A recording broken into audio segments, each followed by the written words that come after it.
Hi viewers, welcome to our channel. ప్రస్తుతం మనతో పాటు భరద్వాజ్ గారు సీనియర్ జర్నలిస్ట్ ఉన్నారు. వారితో ఒకసారి మాట్లాడదాం. సార్ నమస్కారం సార్. నమస్తే అండి.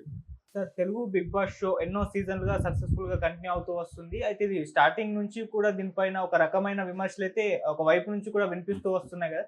అయితే ఇప్పుడు సిపిఎన్ నారాయణ గారు దీనిపైన అంటే స్టార్టింగ్ నుంచి కూడా ఈ బిగ్ బాస్ ని బ్యాన్ చేయాలంటే ఆయన ఫైట్ చేస్తూ వస్తున్నారు. ఇది ఒక అశ్లీల షో అని కూడా కామెంట్ చేశారు.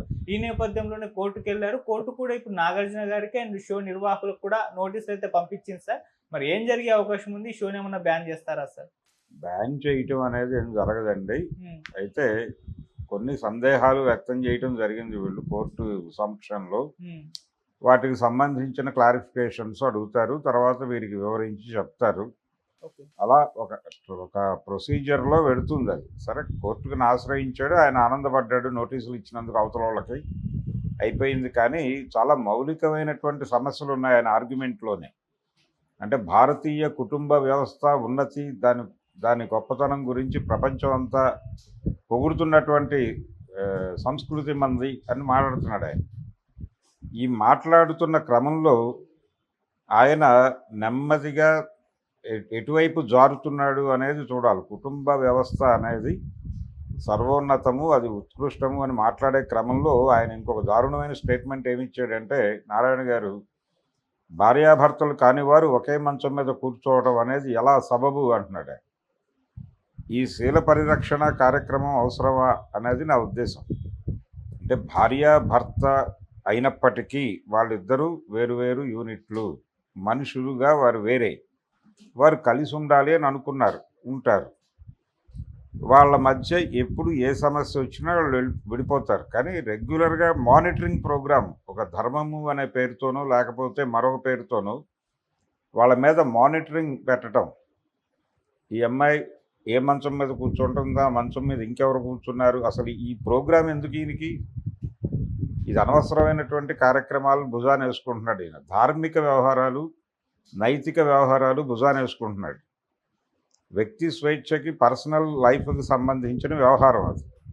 అసలు బిగ్ బాస్ షో గురించి మాట్లాడాల్సింది ఇది కాదు. ఆయన ఒక కమ్యూనిస్టుగా ఆయన మాట్లాడాల్సింది బిగ్ బాస్ షో గురించి ఈ లైంగిక, నైతిక, ధార్మిక వ్యవహారాలు కాదు. బిగ్ బాస్ షో అనేటువంటిది ప్రస్తుతం జరుగుతున్నటువంటి ప్రపంచంలో జరుగుతున్నటువంటి దానికి ఒక మినియేచర్ మాత్రమే. ప్రపంచం అంతా కూడా విజిలెన్స్లో ఉంది. ప్రతి ఒక్కరి కార్యక్రమము బిగ్ బాస్ వాచ్ చేస్తున్నాడు. బిగ్ బాస్ ఎవరు అనేది అందరికీ తెలుసు.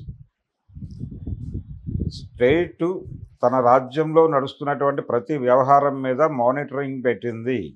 చాలా కాన్షియస్గా ప్రతి ఒక్కరి కదలికల్ని గమనిస్తోంది. ప్రతి ఒక్కరికి జేబులోనూ ఫోన్ పెట్టడం ద్వారా, దానిలోకి జియో వేయటం ద్వారా వాళ్ళని తమ కంట్రోల్లోకి తీసుకుంటోంది. వాళ్ళ రోజువారీ కార్యక్రమాలు వాళ్ళ యాప్ల ద్వారా ప్రతి నెంబర్ పేరుతోనూ ఒక ఫోల్డర్ తయారైంది. అక్కడ సూపర్ కంప్యూటర్లలో ప్రతి నెంబర్కి ఒక ఫోల్డర్ ఉంది. ఆ నెంబర్ ఏ యాప్స్తో అనుసంధానమై ఉందో ఆ యాప్స్లో జరుగుతున్నటువంటి యాక్టివిటీస్ అన్నీ అక్కడ డంప్ అవుతాయి ఆటోమేటిక్గా. ఈ నెంబర్ కలిగిన వ్యక్తి గురించి తెలుసుకోవాలి అనుకున్నప్పుడు ఆ నెంబర్ తెరిచి వాడి యాక్టివిటీ బట్టి వాడి జీవితాన్ని అంచనా కట్టి వాడి మీద ఒక నిర్ణయం తీసుకునే లెవెల్కి ఇంటెలిజెన్స్ వెళ్ళిపోయింది. అడ్వాన్స్ అయిపోయి మన మూమెంట్స్, మన కదలికలు, మనం డబ్బులు ఎవరికి ఇస్తున్నాం, ఎవరి దగ్గర నుంచి డబ్బులు తీసుకుంటున్నాం, మొత్తం తెలిసిపోతోంది ప్రభుత్వాలకి, స్టేట్కి. గతంలో ఈ ఇరానీ కేఫుల్లోనూ లేకపోతే అరుగుల మీద కూర్చుని మాట్లాడుకునేవాళ్ళు. ఆ మాటలు తెలిసేవి కాదు వాళ్ళకి. మీటింగ్స్లో ఇంటెలిజెన్స్ వాళ్ళు వచ్చి కూర్చుని రిపోర్టులు రాసుకునేవాళ్ళు మాన్యువల్గా. ప్రజలు ఏం ఆలోచిస్తున్నారు అని తెలుసుకోవటానికి మనకి రాముల వారి రాజ్యంలో వేగులు ఉండేవారు. సీతమ్మ వారి గురించి ఎవరో ఒక వ్యక్తి, తిప్పడు అనేటువంటి వ్యక్తి ఏదో నెగిటివ్ కామెంట్ చేశాడనే విషయం ఒక వేగు వచ్చి రాముల వారికి నివేదిస్తే వారెళ్ళి మంత్రివర్గ సమావేశం పెట్టి అక్కడ బాధపడతాడు. ఇప్పుడు పరిస్థితి అది కాదు. ఇప్పుడు సోషల్ మీడియా అనేటువంటి ఒక నెట్వర్క్ పెట్టేసి ప్రజలందరినీ దానిలో భాగస్వాములు చేసి రకరకాల పేర్లతో సోషల్ మీడియాలో యాప్స్ క్రియేట్ అవుతున్నాయి. ఈ యాప్స్లోకి అందరినీ ఇన్వాల్వ్ చేస్తున్నారు. ఫ్రెండ్షిప్ యాప్స్ వస్తున్నాయి. అంటే వాళ్ళలో ఏదో వాక్యూమ్ ఉంటుంది. వాడి రిలేషన్‌షిప్‌లో కొన్ని ఇబ్బందులు ఉంటాయి. ఆ ఇబ్బందులతో ఇంకేదో కోరుకుని ఒక యాప్ కోసం వెయిట్ చేస్తూ ఉంటాడు. వాడికి ఒక యాప్ ఉంటుంది. ప్రతి బిహేవియర్‌కి ఒక గ్రూపింగ్ అనేది జరుగుతోంది. ఆ గ్రూప్‌లోకి వచ్చేస్తున్నారు వాళ్ళు ఆటోమేటిక్‌గా. వాడు ఏ ఫేస్‌బుక్‌లోనే ఉంటే ఇది వస్తుంది అక్కడ. వచ్చినప్పుడు వీడు అట్రాక్ట్ అయ్యి దానిలోకి వచ్చేస్తాడు. వాడి అవలక్షణాలన్నీ అక్కడ క్యారీ అయిపోతూ ఉంటాయి. ఇలా ప్రతి ఒక్కడిని టోటల్ మానిటర్ చేసి వాడిలో ఉన్నటువంటి అన్నీ తెలుసుకోవటానికి రకరకాల ప్రయత్నాలు జరిగిపోతున్నాయి. దానికి మినియేచరే ఈ బిగ్ బాస్. బిగ్ బాస్ షోలో వాళ్ళు గదిలో ఉన్నారా, ఇంట్లో ఉన్నారా అవన్నీ చూపిస్తున్నాడుగా మీకు ఆల్రెడీ. ఆయన చూస్తున్నాడుగా, బిగ్ బాస్ వాచింగ్ అని చెప్తున్నారుగా. ఆ వాచింగు, ప్రతి ఒక్కరి కదలికలు, వాళ్ళ ప్రవర్తనలు, వాళ్ళు ఎవరితో ఎలా వ్యవహరిస్తున్నారు ఇవన్నీ తెలుసుకుని కదా దాన్ని బట్టి వాళ్ళని ఎలిమినేట్ చేయుట ఈ ప్రోగ్రామ్. దీనిలో ప్రధానంగా పక్కింట్లో ఏం జరుగుతోందో తెలుసుకోవాలనేటువంటి ఒక క్యూరియాసిటీ ఎలిమెంట్ ఉంటుంది ప్రతి మనిషికి. దాన్ని హైలైట్ చేస్తూ అదే వాళ్ళకి యూనిట్ సెల్లింగ్ పాయింట్. దాన్ని ఆధారం చేసుకుని డిజైన్ చేసిన షో అది. అది క్యూరియస్గా చూసేవాళ్ళు చూస్తున్నారు. రెండోది, ఈ లైంగిక పరమైనటువంటి నైతిక పరమైనటువంటి మానిటర్ చేయటం అనేది కమ్యూనిస్ట్ పార్టీ ప్రోగ్రాం కాదు. కమ్యూనిస్ట్ పార్టీ వ్యక్తుల ప్రైవసీని దెబ్బకొడుతూ ఈ మానిటరింగ్ చేస్తూ వీళ్ళ జీవితాల్లో లేనిపోని సంక్షోభం క్రియేట్ చేస్తున్నటువంటి ప్రభుత్వ విధానాల మీద, వాళ్ళ విజిలెన్స్ వ్యవహారాల మీద ఫైట్ చేయగలిగితే బాగుంటుంది. అంటే ఇంటర్నెట్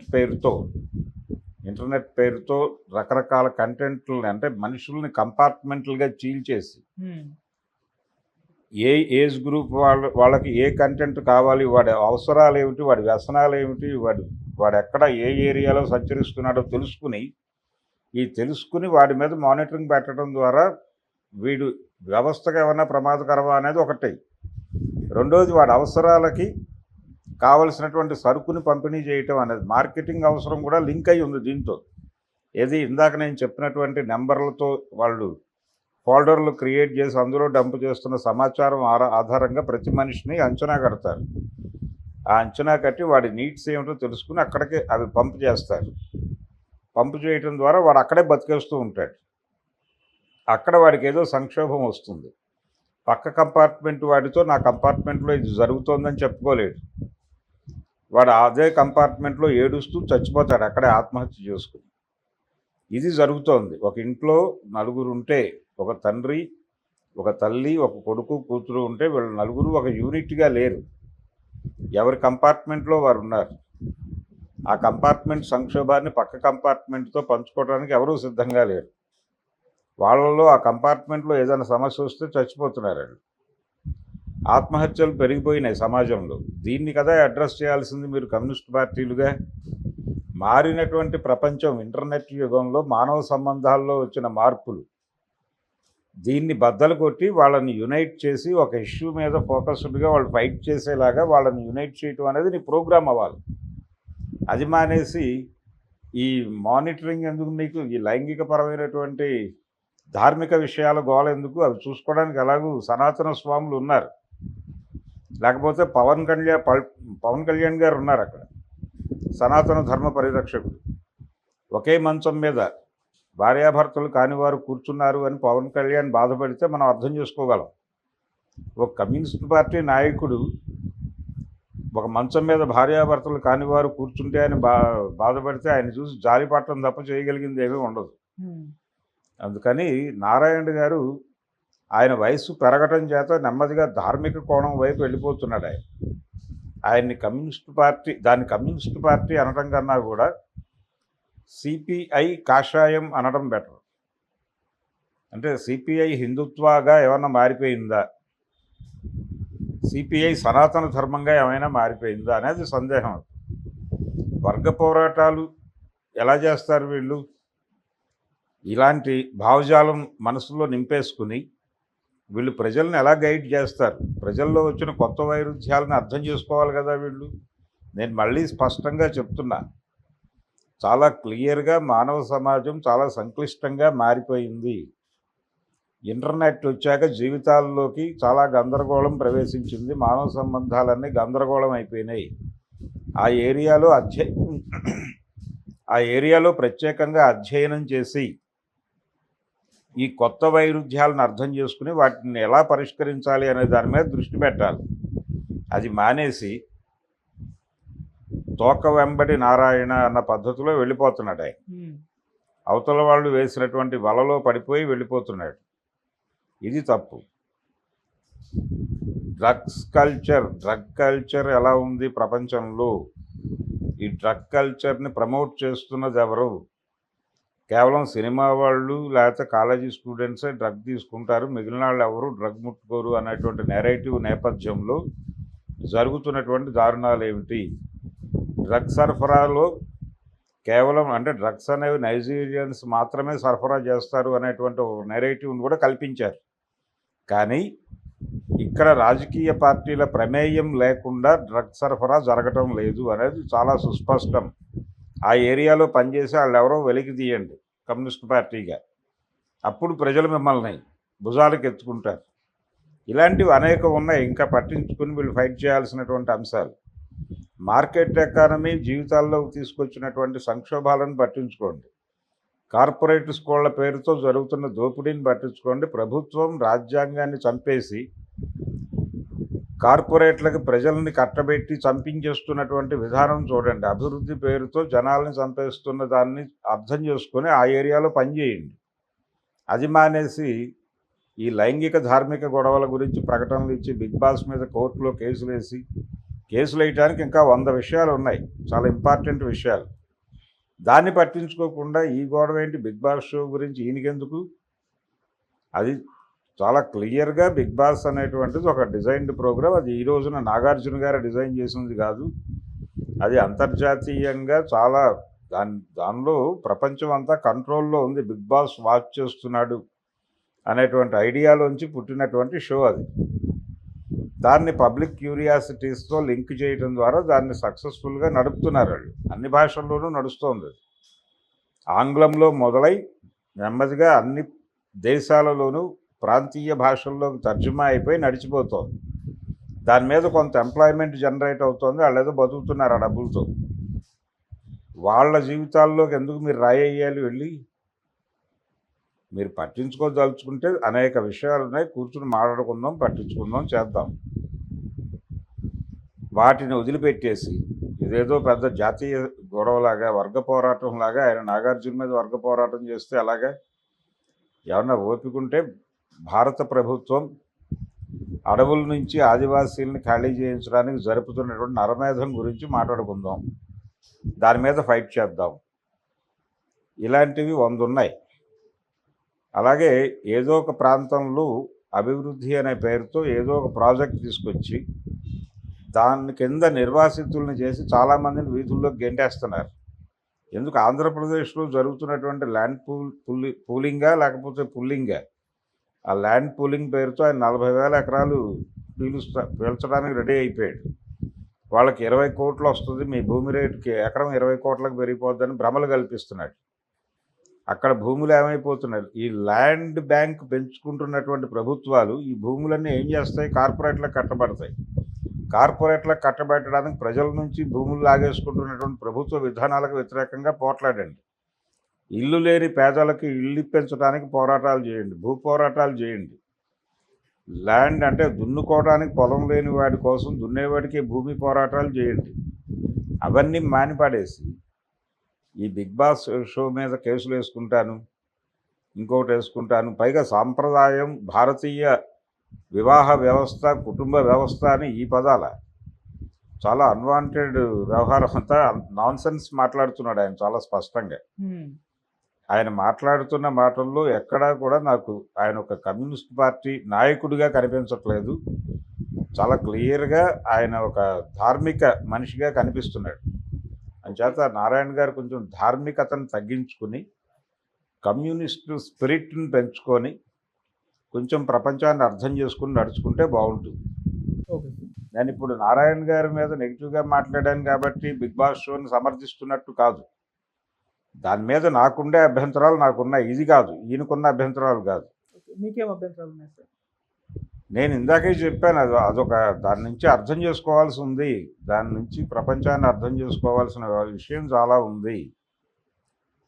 మన జీవితాలన్నీ మానిటరింగ్లో ఉన్నాయి. మనని ప్రతిరోజు బిగ్ బాస్ వాచ్ చేస్తున్నాడు. ఆ బిగ్ బాస్ ఎవడో ముందు చెప్పండి ప్రపంచానికి. ఆ బిగ్ బాస్ ఎవడు అమెరికా వాడు అయి ఉండొచ్చు, మరొకడై ఉండొచ్చు. మార్కెట్ వాచ్ చేస్తుంది. మార్కెట్ శక్తులు మన జీవితాల్లో జొరబడి చూస్తున్నాయి. నువ్వు ఒక రోజు తెలియకుండా అనుకోకుండా ఒక ₹50 ఎక్కడో ఖర్చు పెడతావు. మీకు ఆర్టిఫిషియల్ ఇంటెలిజెన్స్ ద్వారా ఆల్రెడీ మీ దీనిలో వచ్చేస్తాయి. మీరు సెర్చ్లో, ఓకే. గూగుల్ సెర్చ్లో మీరు ఏదన్నా గూగుల్తో ఇంకొక సిస్టమ్ వేరే ఊళ్ళో ఒక సిస్టమ్తో లాగిన్ అయినా మీకు ఇమ్మీడియట్గా మీ ఇష్టాలు ఏమిటి, మీవేమిటి అనేది వచ్చేస్తుంది దానిలో. అవును. మీరు 100 సిస్టమ్స్లో సెర్చ్ చేసింది ప్రతి సిస్టంలోనూ వస్తుంది. ఓకే. మీరు కూర్చుని వెళ్ళాక దాని మీద నొక్కితే మీ కథ ఏంటో అక్కడ కూర్చున్నవాడికి తెలిసిపోతుంది. అవును. ఇంత ఓపెన్గా బట్టలు ఉడదీసి ప్రపంచాన్ని చూస్తున్నాడు వాడు. ప్రైవసీ పోయింది, పర్సనల్ ప్రైవసీ అనేది పోయింది అందరికీ. దాని మీద మాట్లాడు నువ్వు. దాన్ని మాట్లాడటానికి బిగ్ బాస్ షోని వేదిక చేసుకో. బిగ్ బాస్ని చూపించి దాని వెనకాల ఉన్నటువంటి అసలు దొంగ ఎవడు అనేది కనిపెట్టి వాడి గురించి మాట్లాడు. అది మానేసి ఇక్కడ లైంగిక గొడవలు ఎందుకు మనకి? ఆ షోలో ఆ గదిలో వాళ్ళు ఏడిస్తే నీకేలా గోల? సుప్రీంకోర్టు చాలా పద్ధతిగా వ్యవహరించింది కదా. ఇద్దరు వయోజనులు వారిద్దరు ఇష్టపూర్వకముగా కలిసి ఉన్న ఎడల దాన్ని తప్పుపట్టవలసినటువంటి అవసరము లేదు అని సుప్రీంకోర్టు చాలా స్పష్టంగా ఒక జడ్జిమెంట్ ఇచ్చింది కదా ఈ మధ్య కాలంలోనే. కనీసం అంత డెమోక్రటిక్గా అయినా మనం ఆలోచించబోతే అలాగే కమ్యూనిస్టులు అయి ఉండి. అందుకని ప్రజాస్వామిక దృక్పథం పెంచుకోండి. ప్రజాస్వామ్యం స్పిరిట్ని, కాన్స్టిట్యూషన్లో ఉన్నటువంటి స్పిరిట్ని ఎలా చంపేస్తున్నాయి ప్రభుత్వాలు అనే దాని మీద దృష్టి పెట్టి పోరాటం చేయగలిగితే చేయండి. లేదంటే కంపెనీ షట్ డౌన్ చేసేసి ఆగిపోండి. అనవసరంగా ఈ ధార్మిక వ్యవహారాలు చూసుకోవడానికి ఆల్రెడీ సనాతన ధర్మకారులు చాలామంది ఉన్నారు. వాళ్ళు చూసుకుంటారు. పవన్ కళ్యాణ్ లేకపోతే మరొకరు బండి సంజయ్ గారు వారు మాట్లాడితే నేను అర్థం చేసుకునేవాడిని. ఓకే. బండి సంజయ్, పవన్ కళ్యాణ్ లాంటి వాళ్ళు ఇవ్వదగ్గ స్టేట్మెంట్ అది. ఏది నాకు బాగా మండింది ఎక్కడంటే, భార్యాభర్తలు కాని వారు ఒకే మంచం మీద ఎలా కూర్చుంటారని నేను అడుగుతాడేంటి? ఇప్పుడు ఒక గదిలో ఒక మంచం ఉంటుందండి, అది భార్యాభర్తలే వాడతారు రాత్రిపూట. అనుకోకుండా ఆ ఇంటికి ఒక అన్న వస్తాడు, ఆయన దాని మీద కూర్చుని భోజనం చేస్తాడు. దాన్ని తప్పని నువ్వెలా అంటావు? తప్పు కదా. అసలు ఆర్గ్యుమెంట్లోకి వెళ్ళటంలోనే దారుణాలు ఉన్నాయి. నీ బుర్రలో నువ్వు ఇంకేదో సంబంధము, అక్రమ సంబంధము ఇవన్నీ ఆలోచించేస్తున్నావు నువ్వు నీకు తెలియకుండానే. ఒకవేళ ఒక మనిషితో వాడు భర్తే అయి ఉండొచ్చు, వాడితో తనకి బాలేదు జీవితం అనుకున్నప్పుడు వేరే రిలేషన్లోకి ఎంటర్ అయిన వాళ్ళని డెమోక్రటిక్గా అర్థం చేసుకుని, బాబు నీ వలన ఆ అమ్మాయికి ఇబ్బంది ఉంది అందుకని వెళ్ళిపోయింది, అందుకని వదిలిపెట్టేసి నీ జీవితం నువ్వు కొనసాగించు, ఆవిడ జీవితం ఆవిడ కొనసాగిస్తుందని చెప్పేంతగా నువ్వు ఉండాలి కదా. నువ్వేమో పూర్తి సాంప్రదాయవాదిగా మాట్లాడేస్తే అలాంటి పంచాయతీలు మీ ఆఫీస్కి వస్తే మీరు ఎలాంటి సెటిల్మెంట్